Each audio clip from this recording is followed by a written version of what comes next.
In the shadow of Kangchenjunga, two explorers vanished into an unmapped valley. Glaciers, jungles, and sheer cliffs stood between them and survival. After retreating from Kangchenjunga in late September 1931, Dr. Jürgen Olivine and Percher had about 2 weeks to explore Sikkim more closely. They planned a route over the Simvu Saddle into the unknown Passanram Valley, taking 3 porters, Norsang, Angchu, and Qatar, with provisions for 5 or 6 days, hoping to reach the first settlements in the Talung Valley within that time. On October 1st, near the Green Lake, they parted from the main expedition and crossed the Simvu Glacier, climbing the moraine on the right side of a short glacier and camping at 5,100 meters. The next morning, under perfect weather, they stood on the Simvu Saddle at 17,760 feet, where the Passanram Valley stretched before them with Sinolchu towering to the northeast and the spurs of Simvu to the south.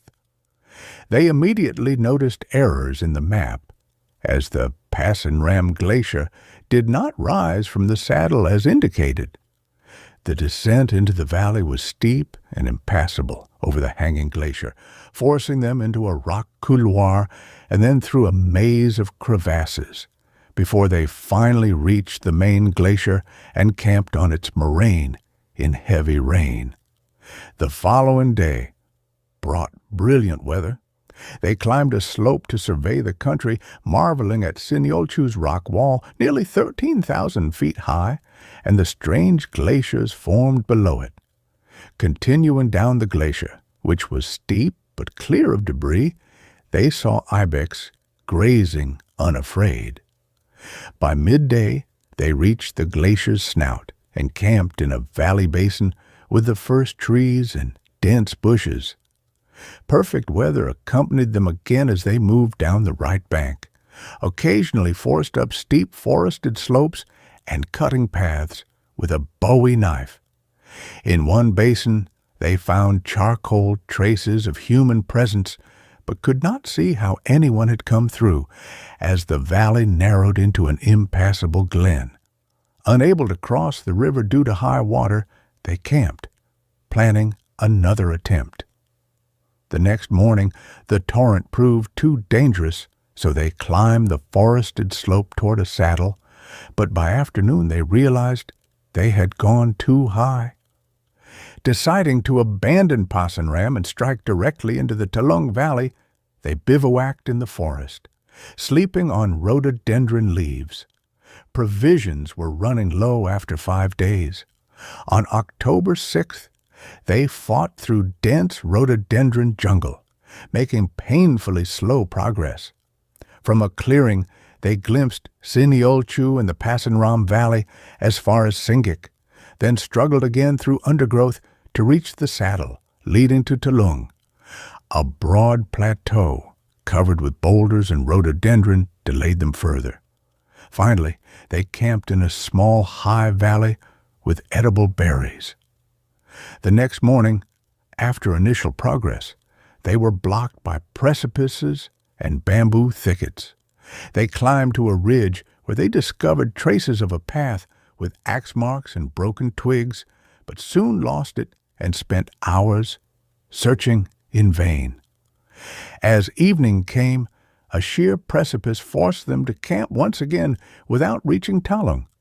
At last, after a difficult rope-assisted descent, they reached the Talung River on October 7th. The map showed settlements nearby, but no paths existed. Their food was nearly gone after 8 days. Building a bridge from felled trees, they crossed the torrent but found no path. Another exhausting day yielded little progress, forcing them to cook the last of their provisions. Dense forests, wild rocks, and sharp thorns tore their clothes and slowed them to a crawl.